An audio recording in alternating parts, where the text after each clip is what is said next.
Hi, Scott. It's so nice to have you on the show. How are you doing today? I'm doing wonderful today. It's a great day. Beautiful, beautiful. And like I said earlier, thank you for coming. It means a whole lot. Okay, Scott. Absolutely. Yeah, I am excited to have you on the show for some reasons. Firstly, that is my interest in seeking knowledge, because I believe that knowledge is a very powerful stuff that it helps people get out of whatever bad situation they're in. I believe those folks who are people who are struggling and stuck in a particular situation, that is because they are yet to get the right knowledge to help them get unstuck. Okay, secondly, is because of my audience, I believe there are some things that Scott knows that some of my audience needs to hear you say this stuff. I mean, directly from your mouth in order to experience transformation. I firmly believe that. And thirdly, that is me. I am so sure that I am definitely going to learn one or two things from your story, insight, and experiences. So, for that reason, Scott, I want us to get started with your introduction, your journey, how the journey's been so far, the challenges that you face, and how you overcame them. And afterwards, I've gotten some beautiful questions for you. Okay, Sure. Scott, over to you. Absolutely. So I will tweak one thing you say. I actually don't believe it's knowledge that is usually keeping people stuck. I would actually say it's actually applying that knowledge. It's doing something with it. Because the truth is, you can have all the knowledge in the world, but if you don't actually do anything to change your behavior, your actions, your choices, whatever you're doing, well, then you just stay right where you are at. You just happen to know more. So knowledge applied is actually where the power comes in. And I say that because honestly, now I'm a coach, and that's a lot of what coaching is about, is less about telling you stuff that you don't know and more about helping you figure out how to actually do the things that you already knew you should be doing, but you're not doing it. So how did I get here? How did I end up as a coach? Well, I actually went to college with the idea of becoming a medical researcher. I have a degree in biochemistry. I have a second degree in genetics. I did research work for a while, and I figured out that that really wasn't where I wanted to be, because my real passion, my real calling was always on helping people and changing their lives. And yeah, medical research does that, but it also, you end up spending a lot of time chasing grants, looking for money, doing all of those sorts of things. And I'm like, okay, I want to do something that has more of a direct impact. So I actually pivoted and I became a school teacher. I was a science teacher in the state of Texas for 16 years, taught all different kinds of sciences and loved it, enjoyed the time with the kids, really enjoyed making a difference in their lives. And I always kind of had less of an instructor mindset and more of a coaching mindset, even as a teacher, where as a teacher, I wasn't trying to just stand up at the front of the room and say, hey, here's this knowledge, you know, I'm the smart person. Y'all don't know this. Let me show you this knowledge and kind of impart it from on high. And it was more about how can we figure out ways to set up activities and do things that help us kind of co-create this journey and work together to discover, how do you learn best, and how does this stick for you, and what can we do to make you understand this knowledge that you need to understand. So I did that for 16 years, loved it. I actually left that and went into the corporate world. For anyone who's been a teacher for any length of time or knows teachers, you know that it's a very emotional job. It drains you. There's a lot of wonderful things about it. There's a lot of really hard things about it. So I actually left that and went into the corporate world. And I worked for a testing company for 11 years. So I joined the dark side, according to my students, because I went from teaching to testing. But the truth is that, again, it was that application of testing and finding ways to use it to help make a difference in people's lives. And I worked up very quickly into kind of a senior position in that, became an executive, led a team, flying all around the country, doing all of those things, big budget, big paycheck, lots of perks. And again, I loved it, but it still wasn't feeding everything that I wanted to really do in terms of my calling. So I then pivoted again and became a coach. Now, in between that, my wife and I had actually gone through a pretty significant financial set of setbacks. We had worked really hard to get completely out of debt. I was actually suicidal because of finances, which is not uncommon for men to get into a situation where they feel that kind of pressure about their money, and it causes them to have suicidal behavior, suicidal thoughts. I managed to, with my wife's help, we worked through all of that. And because of that, people had started coming to us asking for help. They kind of looked at us and said, you did this. How do we do this? And so we had actually begun kind of coaching people on the side. And so in 2011, I kind of formally started coaching people. And by 2017, I had left the corporate job and become a coach. And I now call myself a stewardship coach because I help folks master their time, their talent, and their treasures so that they can live out their calling. Beautiful. That's a beautiful one. I love what you're doing, providing solution to problem. That's a good one. And, you mentioned a very important word at the beginning, that part where you said application. Mm-hmm. Someone who has received some insight now and knowledge now, and there is no changes or whatsoever. Getting to hear you speak on, you've got to apply it. Now that's you extending some sort of knowledge to that person. I don't know if you got that. Okay, you have some insight now, and you do not apply it, all right, then the person just the Scott speak and say that you have to apply what you know. It's not just about learning, but application also matters. That's you impacting knowledge to that person. So you're doing an Mm-hmm. amazing job. I love that. So shall we get started with the questions, Scott? Absolutely.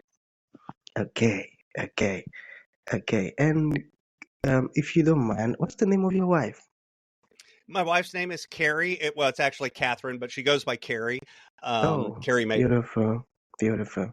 Okay, so the first question, how can one, because you mentioned that was in your calling, so how can one identify one's calling?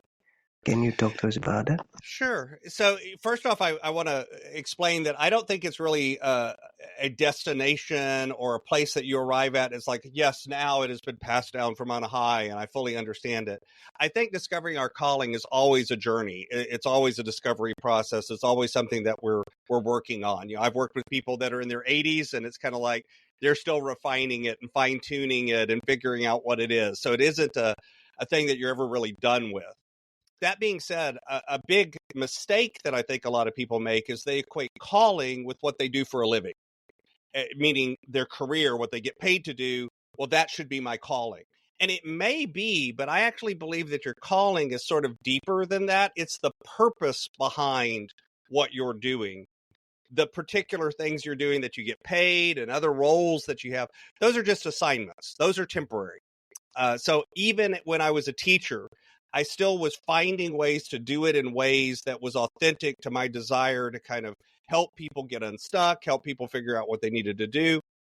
Same thing in the corporate job. I did a lot of work where I was more of a coach than I was a quote boss. And so it was figuring out that authentic passion that I had to help other people, it was best served by taking an approach no matter what role I was in. So that approach, that connection, that's the calling part. Okay, so all of that being said, for most folks, there's kind of two activities you could do, and I'll run through them pretty quickly. But I'll provide some resources at the end if folks want more information on these, some guides to how to do these. So one of them is a looking back activity. So that's literally just sitting down and getting out a sheet of paper or the voice app on your phone and going for a walk and just literally talking about everything you've done in the past.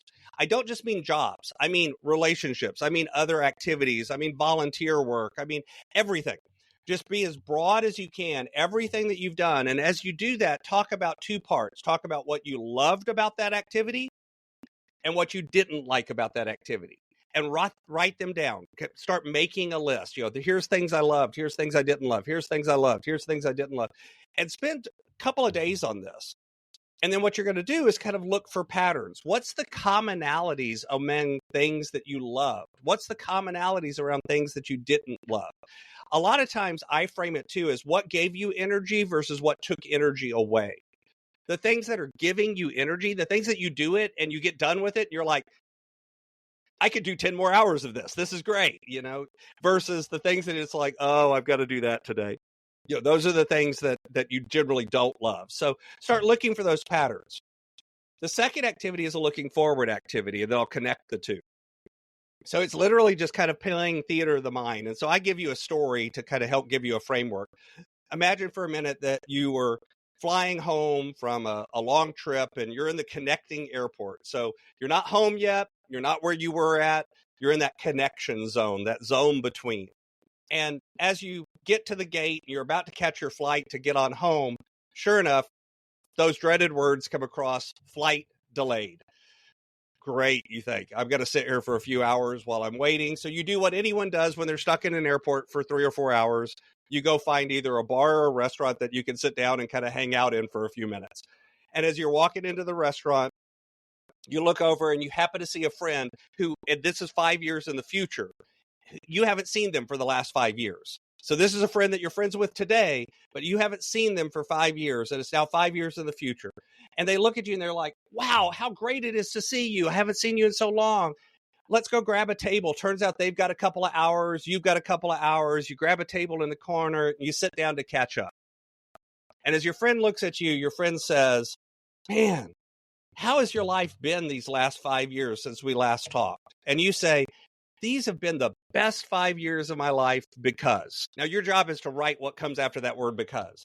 What is it about your relationships? What is it about your career? What is it about your finances? What is it about your spiritual walk? What is it about every different component of your life? Think it through and think about what would be true in that area to make you say, this has been the best 5 years of my life. And begin to write those things down. And again, now what you're going to do is you're going to look at that looking back and that looking forward activity, and you're looking for commonalities. You're looking for patterns of things that give you that energy, that make you say, this is the best thing ever. And then you want to begin to work in that direction, because probably somewhere in there is pieces of your calling. And as you begin to do more of that, you'll get more feedback and you'll be able to refine it. You'll be able to identify it better and you'll be able to tighten it up. That's why it's always a journey. But that'll at least give you that direction to begin to head in to really find what you're called to do. Scott, that was a great one. That was well explained. I love that. I love that. All right, man. We have two more questions to go. Sure. So, what is the best way to manage one's business or personal finances? So with money, I think a lot of times what people look at, and this is back to that knowledge versus knowledge applied, everyone knows things like, oh, I should live on less than I make. Everyone knows things like I should save. Everyone knows things like, if I've got a lot of debt, I should probably pay some of that or all of that down. These are logical things that we know. The problem is the application of it, actually doing it. And so in general, right, it's about a combination of kind of sitting down, creating a plan. Nowadays, we call that a spending plan. You could call it a budget. People don't like the word budget, so we call it a spending plan. Doesn't matter. It's just you're sitting down and you're going, where do I want my money to go? That's a plan. And then you begin to actually execute on that plan. You want to do something. And then you want to come back and you want to review and reflect. Okay, this was my plan. This is what I did. Did I achieve my plan? Did I not achieve my plan? And begin to review and reflect and ask yourself questions. Was it a budget problem? In other words, I said, I'm going to spend $200 this month on groceries, and you've got a family of 5, and $200 is just, there ain't no way you're spending $200, but that's it.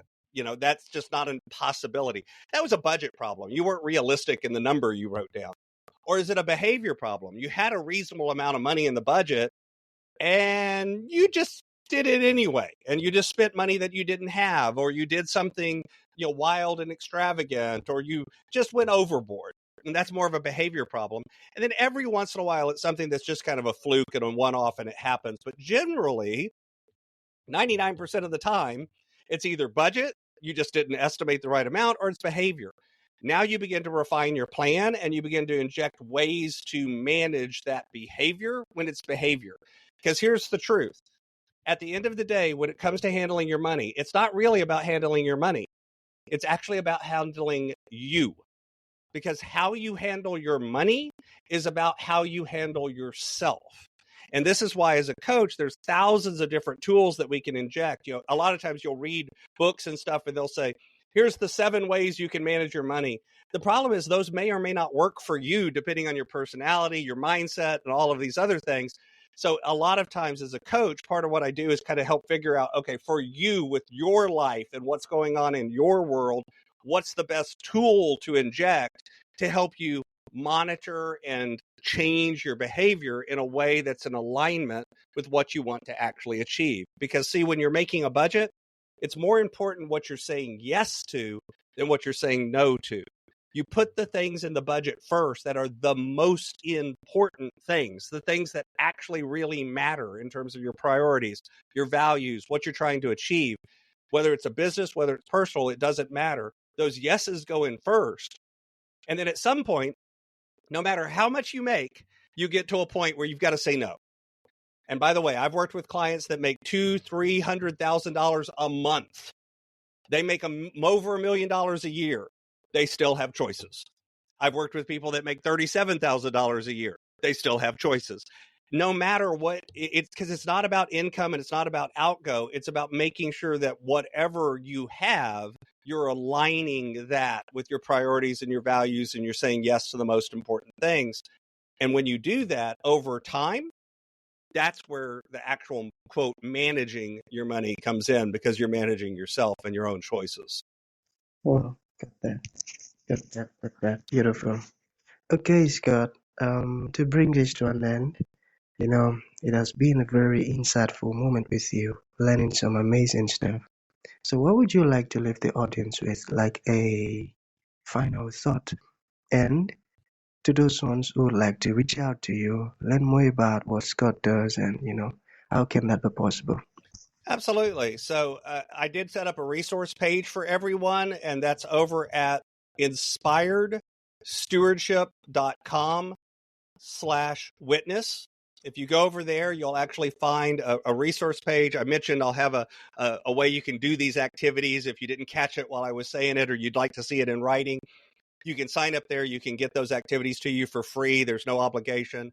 I actually have a book that's out. There's some information about how you could get my book. It covers these activities and more, and goes into all of those. And then there's some other free resources and things that you could check out there. And that's at inspiredstewardship.com/witness. As far as the inspiring thing, it really is what I just said. I think so often when it comes to time and money, we think about things like we're going to manage our time, we're going to manage our money. And the truth is, you can't manage time or money. They're just resources, they're just tools. Instead, what you should be focused on is, how am I going to manage myself? Because at the end of the day, when you look in the mirror, you're the problem, but you're also the solution. And that's important to remember, that you can solve it no matter what situation you're in. You can overcome it. Sometimes you need help, but that is actually something that you can do. Beautiful. So that's going to be the end of the show, Scott. Thank you for your time, and thank you for blessing us with this amazing stuff. It means a whole lot, man. Thank you. Absolutely. Thank you.